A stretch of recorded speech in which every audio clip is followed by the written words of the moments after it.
The main opposition Democratic Party plans to put an impeachment motion against President Yoon to a vote this Saturday evening for his attempt to impose emergency martial law. Additionally, the opposition bloc passed an unprecedented impeachment motion against the nation's audit chief for a, quote, inadequate past review related to the presidential office. Also impeached were several prosecutors.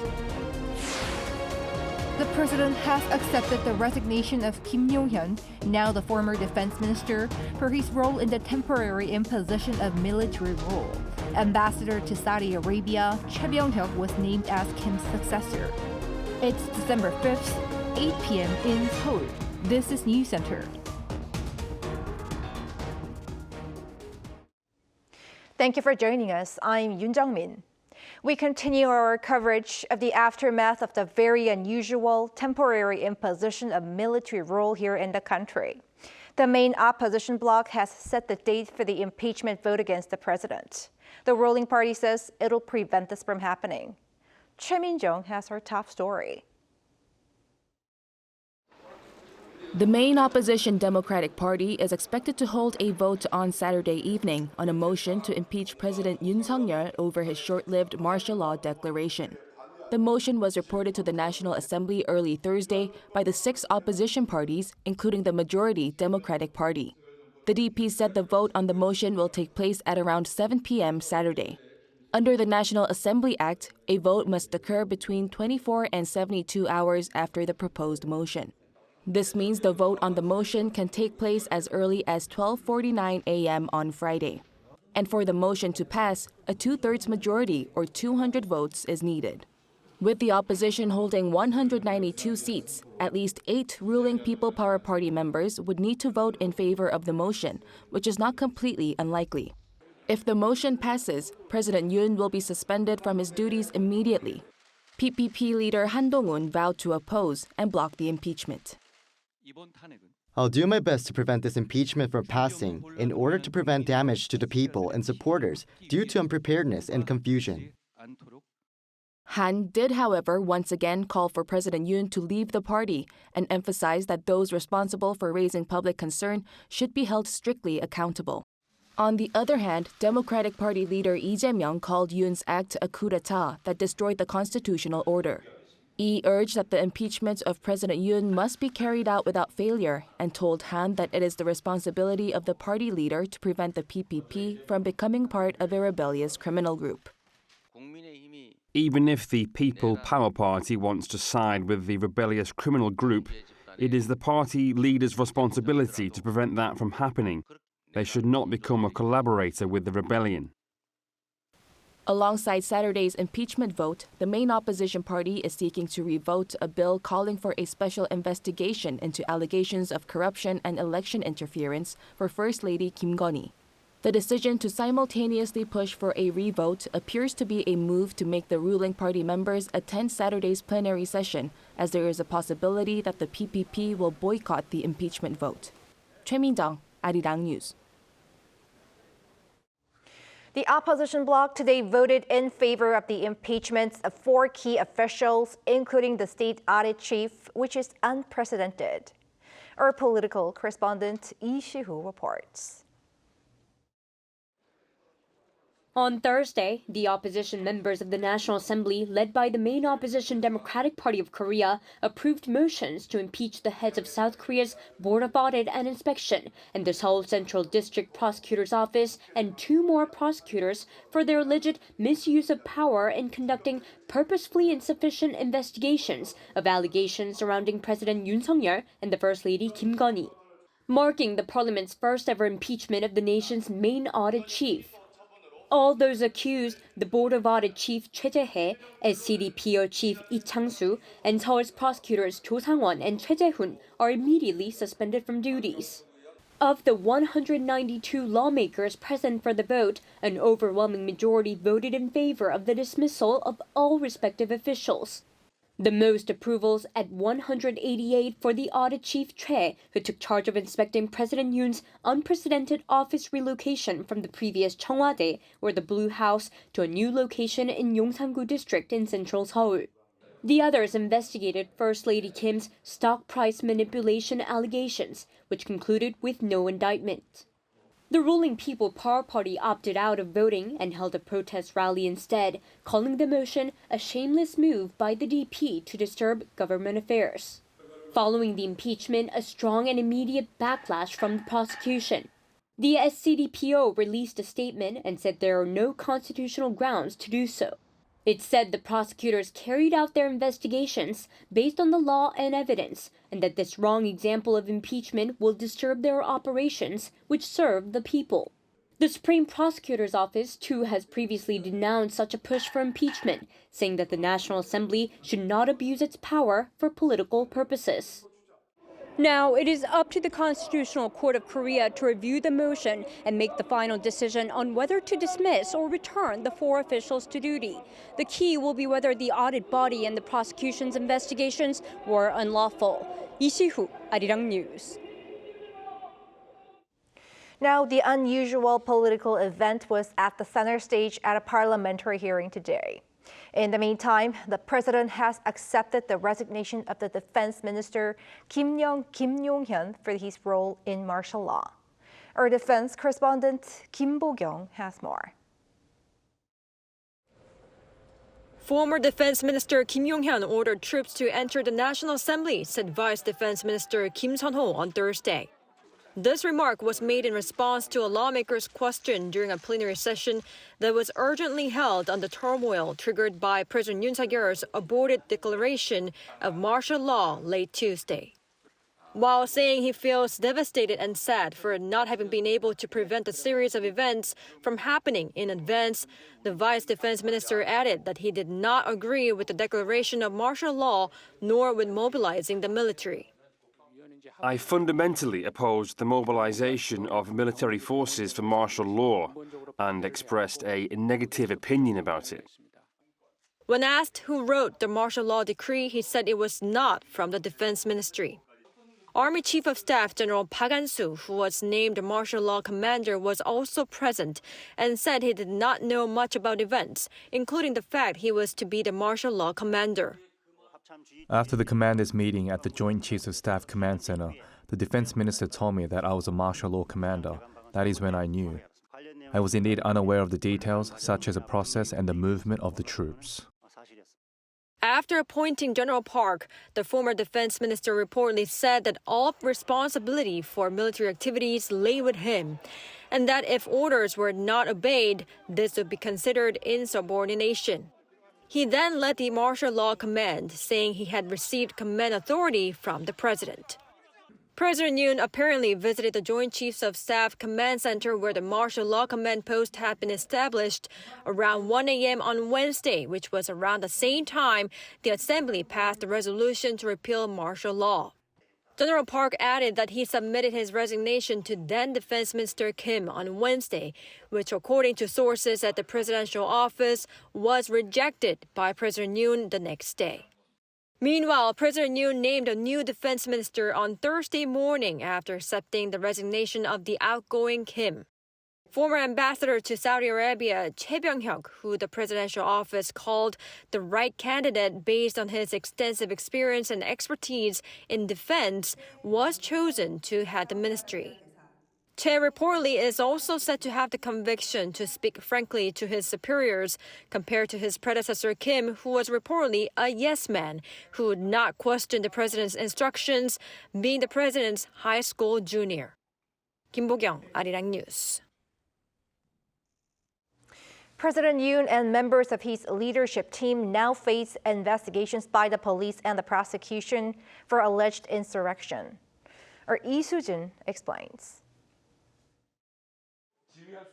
The South Korean police and prosecution on Thursday launched an investigation into President Yoon Suk-yeol and other top officials on charges of insurrection.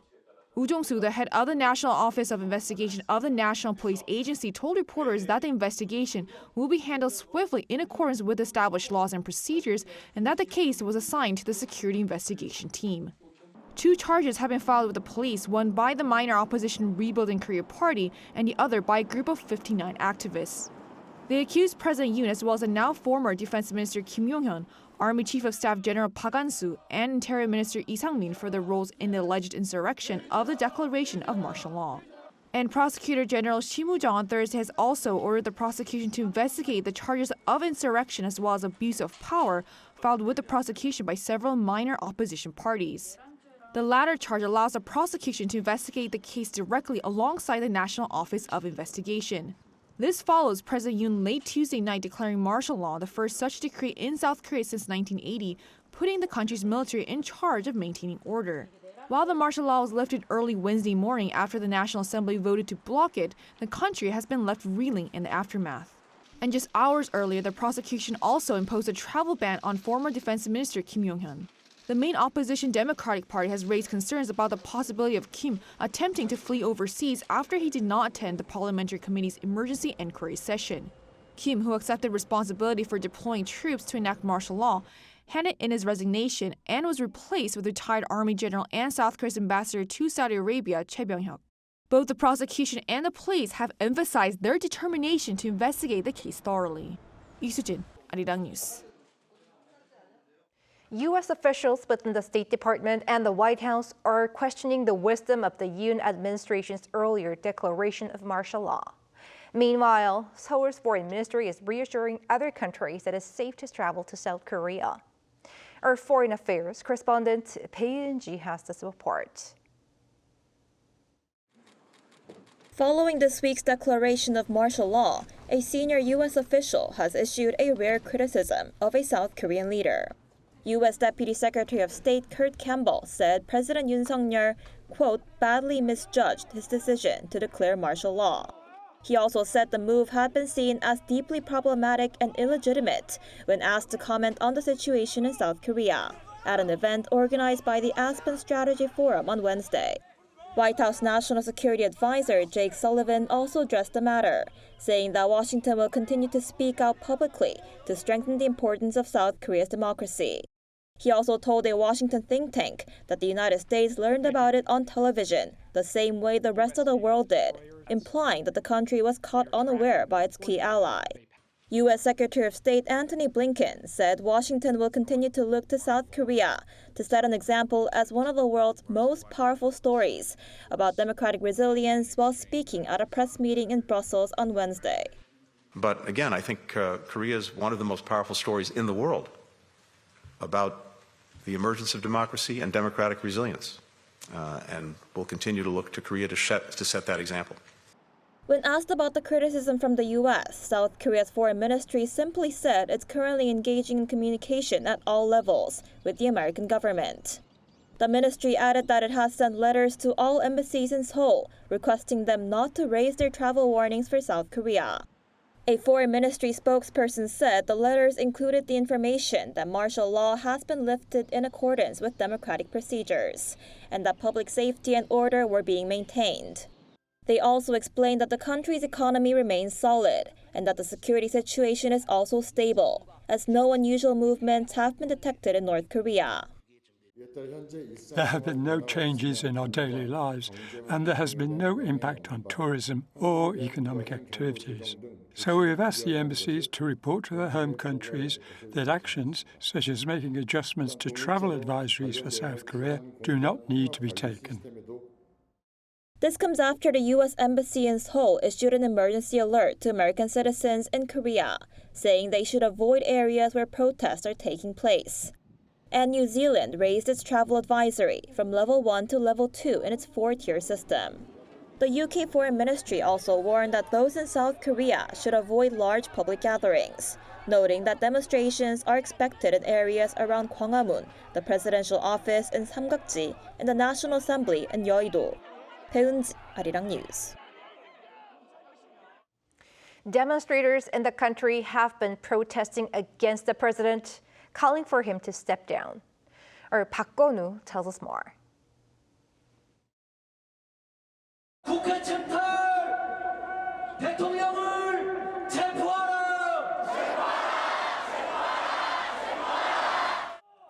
People nationwide are calling for the resignation of President Yoon and his arrest. Demonstrations urging Yoon to step down took place across the country on Thursday. The day before, thousands of people participated in around 30 major areas, including Seoul, Busan, Daegu, and Gwangju. The protests reflect the outrage at the leader of South Korea for unexpectedly declaring emergency martial law on Tuesday night, before ending it just several hours later. Protesters are demanding the president's immediate resignation. President Yoon should step down, and I want to emphasize that he must also be arrested for treason. I don't understand why the president is making so many people suffer. I hope he steps down as soon as possible so that people can live every day peacefully. The nationwide protests taking place simultaneously echo those that took place 8 years ago and led to the impeachment of then-President Park Geun-hye in 2016. On Thursday, political declarations demanding the president's resignation were also announced by students and professors at universities, including Seoul National, Ewha Women's, and Hongik, with more expected later. Larger demonstrations are also expected on Saturday, including the third national rally for the Yoon administration's resignation held by the Korean Confederation of Trade Unions. Park Geun-woo, Arirang News.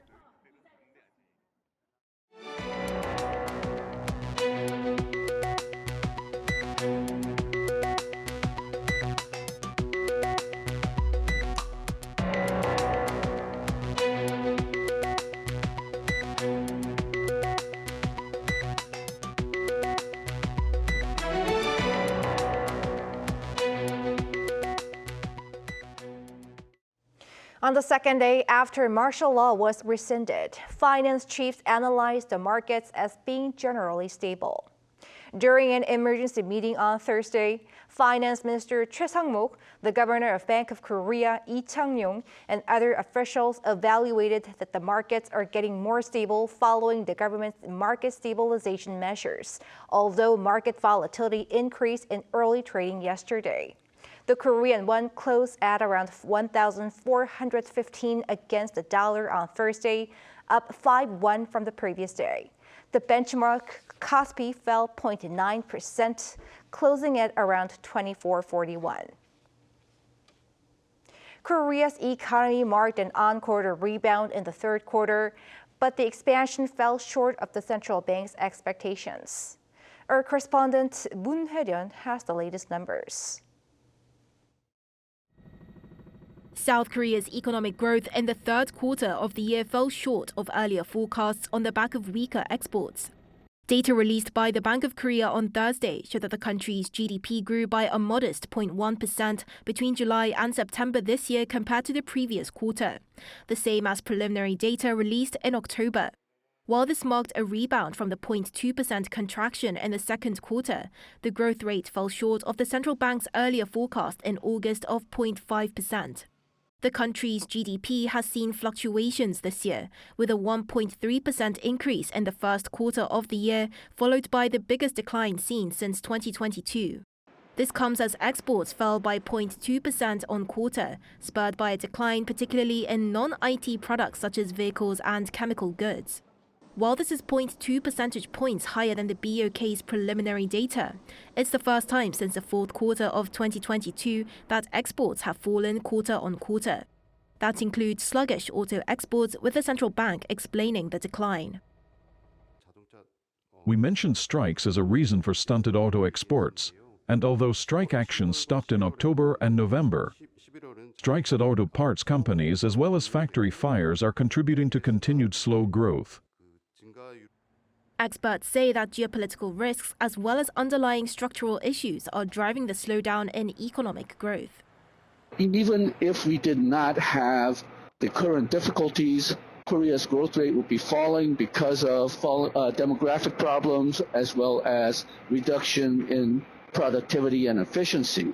But the current global circumstances, especially President Trump's threat of a trade war, is further lowering Korea's growth rate. On a positive note, facility investment surged 6.5%, driven by investments in semiconductor manufacturing equipment and transportation equipment, including aircraft. Private spending, which had been a cause for concern, saw a 0.5% increase, with increases for electricity, gas and vehicles, as well as in services such as medical care and transportation.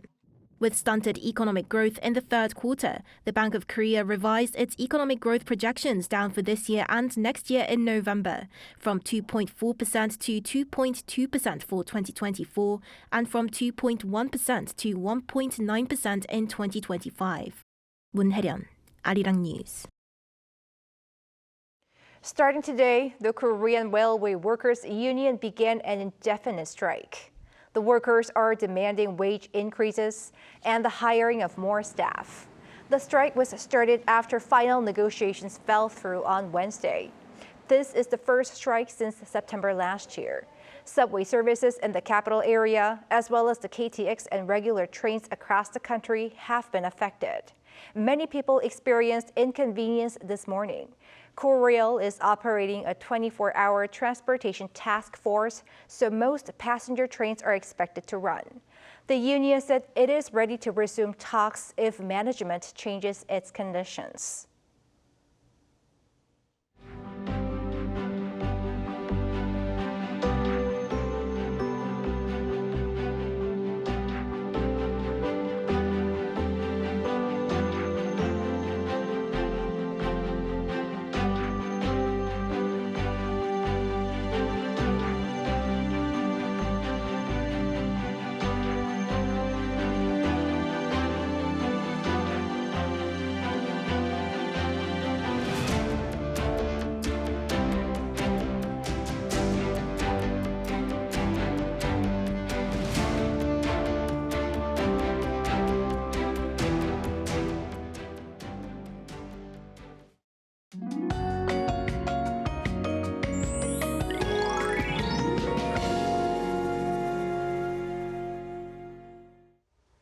Starting below zero in Seoul today, the temperatures rose above the average levels during the daytime. However, it still feels freezing due to the cold winds. From tonight, a cold spell will rush in, and the weather will get even colder. At one point tonight, light rain or snow is expected in Seoul. More rain or snow are forecast in other regions as well. As for the amounts, up to 3 centimeters of snow will accumulate in the mountainous areas of Jeju Island by tomorrow morning. Central parts of the country, the Chungcheongdo provinces, Gangwon-do province, and the Jeollado provinces will have about 5 millimeters of rain or about 1 centimeter of snow. Tomorrow morning, Seoul will start below zero at -2 degrees Celsius, Chuncheon -5. Highs will move up to 4 degrees in Seoul and Chuncheon, Gwangju 9 degrees. Snow and rain are expected to continue in the Jeollado provinces and on Jeju Island until the weekend. That's all for Korea. Here are the weather conditions around the world.